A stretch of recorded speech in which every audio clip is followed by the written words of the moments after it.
He didn't just choose silence, he swore it. 365 days. No words, no sounds, no screams. Not even to himself. They laughed when he told them. You, silent, for a whole year. He didn't answer. That was the beginning. Day 0. The world was noise. Phones, ads, opinions, notifications. Everyone had something to say. He chose to disappear. He deleted his social apps. Logged out of everything, crushed his SIM card with a hammer, put a note on his door, gone silent. Don't knock. And then, he vanished. Not physically, mentally. He moved into a windowless room. One mattress, one notebook, one pen, no mirror, no distractions, only war. Not with others, with himself.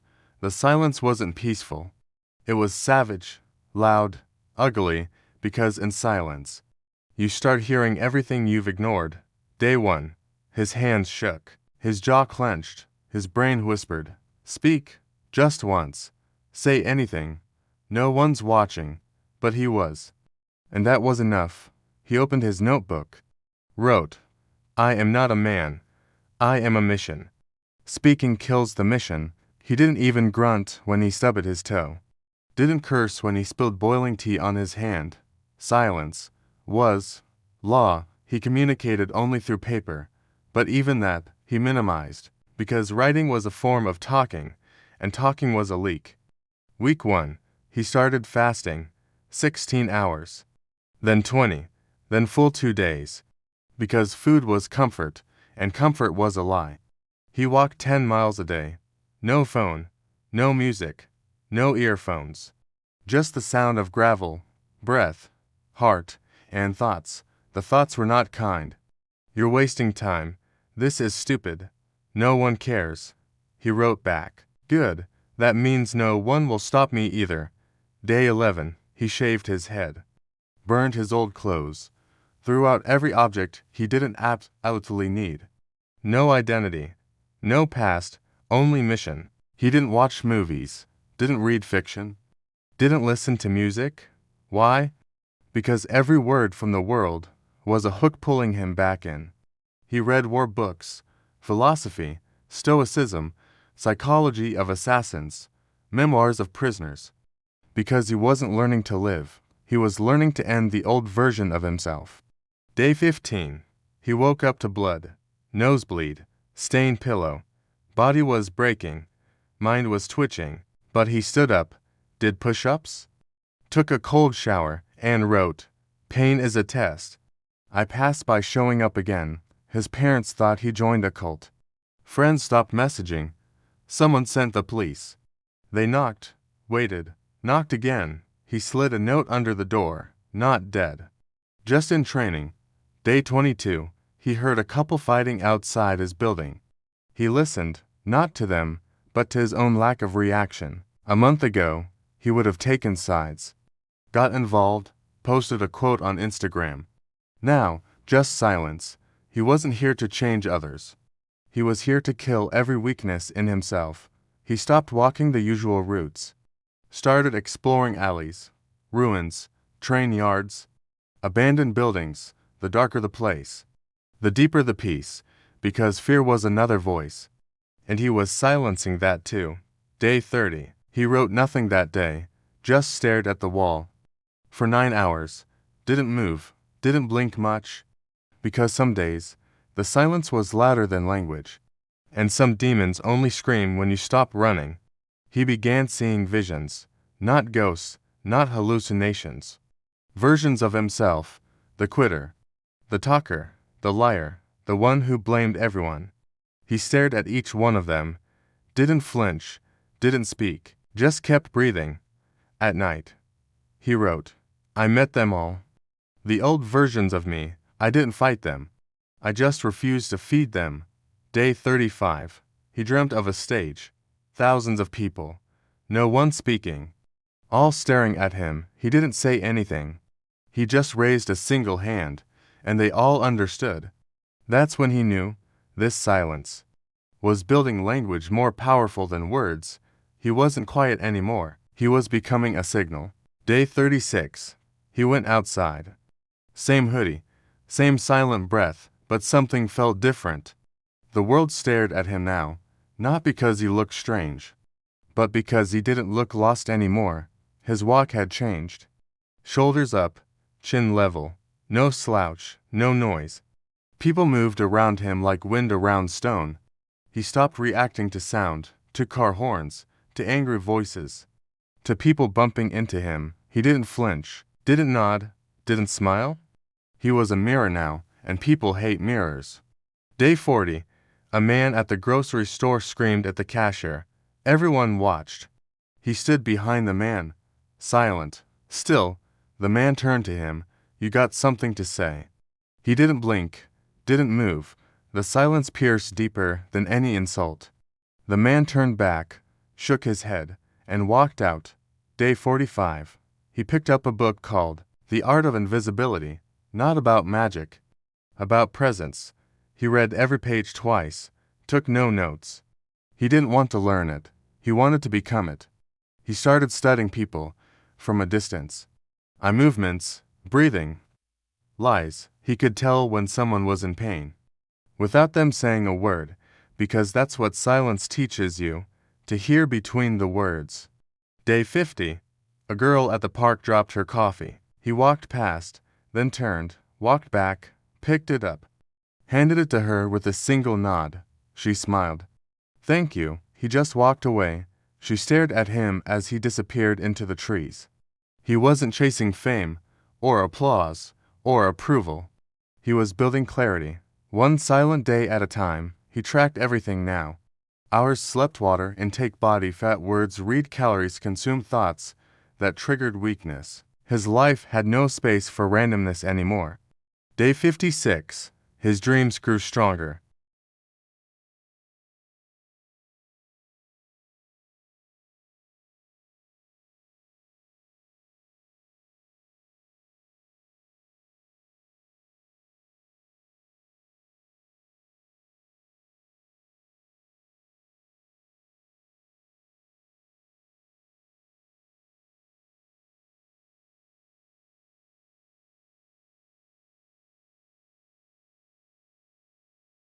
Because if comfort was the enemy, then pain was his training ground. Day 60. He returned to the coffee shop. The same barista smiled. Silent monk back again. He nodded. She passed him the cup. On the house. Your silence says more than these clowns yelling all day. He looked at her. Nodded once. That was the first gift he accepted in 2 months. Day 63. His old friend spotted him on the street. Yo, you alive? Ghost. He said nothing. Just gave a tight-lipped smirk and kept walking. The friend shouted after him, You're different, man, scary, but kinda powerful. He didn't turn. Power wasn't loud. Power didn't explain itself. Power just was. Day 70. He wrote, The less I speak, the more I feel, the more I feel, the less I need. And the less I need, the freer I become. He started crafting a plan. What happens after day 365? Would he return? Would he speak again? No, he didn't want to return as a man. He wanted to return as a message. Day 75. He entered a public library. Borrowed books on memory strategy, focus, voice control, leadership. He wanted to master the very tools he'd silenced. Not to use them yet, but to own them completely. A kid in the library dropped his bag.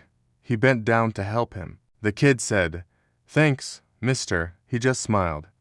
The kid added, You talk funny. He almost laughed, but didn't. Day 80. He wrote, I'm becoming a myth in my own city. That quiet guy with the death stare and the calm walk. Let them wonder. Let them whisper. They'll talk again soon.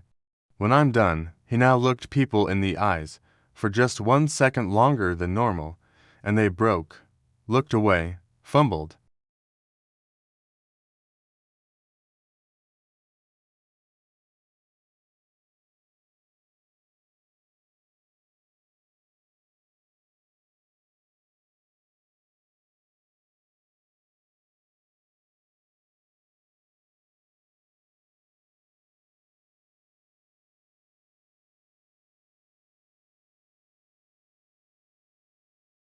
And the transformation had only just begun.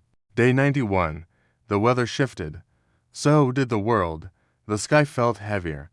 People looked at him longer, as if his silence had started speaking louder than their words. Day 100. He had his first close call. A woman ran up to him in the rain. Panic in her voice. "Sir, please, can you help me? My dog ran across the street." He froze. Every instinct screamed, "Say something." Just once, but he didn't. He nodded, pointed, ran with her, retrieved the dog. She hugged him. "You saved us," he smiled. Wrote on his notepad, "Actions talk. Words echo. Silence endures." She stared at it, eyes wet. "Are you for real?" He nodded once, and walked into the rain. He realized something that day. Silence wasn't just strength. It was a sword, but only if wielded with precision. Day 112. He passed a protest, people yelling, holding signs, fighting for a cause. He stood at the edge, read every word, absorbed every face. He didn't shout, didn't post, didn't pick a side. He just whispered inside. They scream because no one listens. I listened so deeply. I no longer need to scream. Day 120. Temptation hit hard. An ex messaged him, the only one he ever truly loved. "Where did you go? Are you okay? Please answer, even one word." His fingers hovered over the keyboard. For an hour, eyes burning, but he remembered, one word could ruin 1,000 days of war. He closed the screen, tore the page from his notebook, wrote, "If you want peace, prepare for the battle within," burned it, let the smoke rise in silence. Day 135. He started building something in secret. Late nights, early mornings. Old laptop. No mic, no lights, just text, notes, a digital graveyard of thoughts. He titled the folder 365. No one knew what it was, but he did. It wasn't content, it was a weapon. Day 150. His first betrayal. Someone from his past posted, "Guess who turned mute to look cool? Midlife crisis monk, probably broke and bored." It went viral. Screenshots of his last messages, old photos, mockery. He saw it. Didn't blink, just wrote, "Let them laugh. I'm not here to win their applause. I'm here to make them uncomfortable with their own weakness." Day 170. He walked past a church, then a boxing gym, then a cemetery. He realized all three were the same. Places where people come to fight their ghosts. He just chose to fight his in silence. Isolation became meditation. Pain became routine. Loneliness became fuel. He didn't avoid discomfort anymore. He sought it. Day 180. Half the year gone. His beard thicker. Hands stronger. Voice unused. Focus unmatched. Still no applause. Still no audience. But inside, there was a storm sharpening its blade. Day 200. A kid from the neighborhood approached him. "Hey, are you the guy who never talks?" He nodded. The kid smiled. "My dad said you're nuts. But I think you're cool, like Batman or something." He smiled. "Can I be like you someday?" He took out his notebook, wrote, "You already are. Just speak less, move more." People began filming him in public. Whispers followed. He's on a mission, he's in monk mode, he's building something. And he was. Not a brand, not a hustle, a legend. Day 220. He wrote on the wall, "Silence is a crown the weak can't wear. That's why they throw stones, but I wear it still." He wasn't addicted to silence anymore. He had become it. No voice, no updates, no distractions. Just war, every day, with himself. And the deeper he went, the louder his silence roared across the world. Day 221. Something shifted. Not outside, inside. The silence wasn't a cage anymore. It was a forge, and he was almost done burning. He felt it in his walk, in his bones, in the way people moved aside, like they knew he no longer belonged to this version of the world. Day 240. He visited a cemetery. Placed one hand on a cold stone. No name, no flowers. He whispered, for the first time in 8 months, not out loud, but into the soul of the earth. I buried the old me here. He's not coming back. Day 250, he started writing again. Not in notebooks, in code, in strategy, in silence. He wasn't journaling. He was architecting a comeback. He began recording. No camera, no background music, just voice. One take. He uploaded the file to a secret YouTube channel. Title, 365. No tags, no description, just a thumbnail, a black screen with white text. 1 year, no words, now hear me. He walked away from the laptop. Didn't check views, because he wasn't chasing viral. He was becoming gravity. Day 280, his voice still unused in daily life. But now, he was scripting his mind for something more. A stage, a platform, a place where silence wasn't absence, but evidence of power. Day 300, the video had 273,000 views, thousands of comments. I've never felt silence this loud.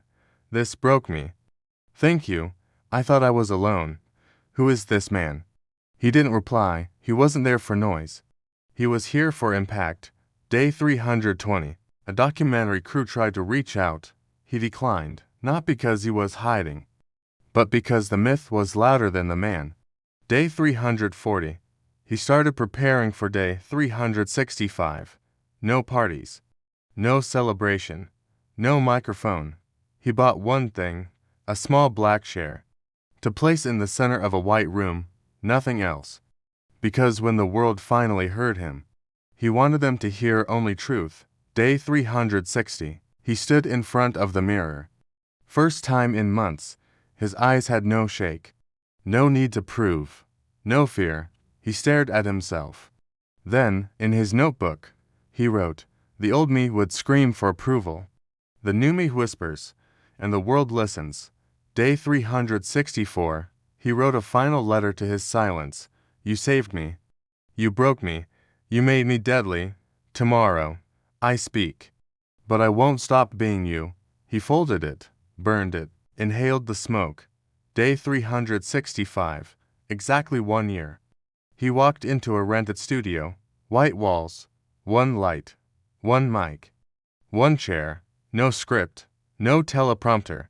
He sat, took a breath, looked into the lens, and spoke.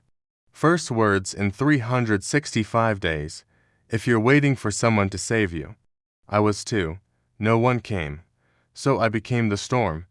The video hit 17 million views in a week. People didn't just watch, they watched in silence, because he wasn't a content creator. He was a movement. He didn't become famous. He became a blueprint, a living reminder that you don't need noise to make impact. You don't need applause to become great. You just need silence and a reason to survive it.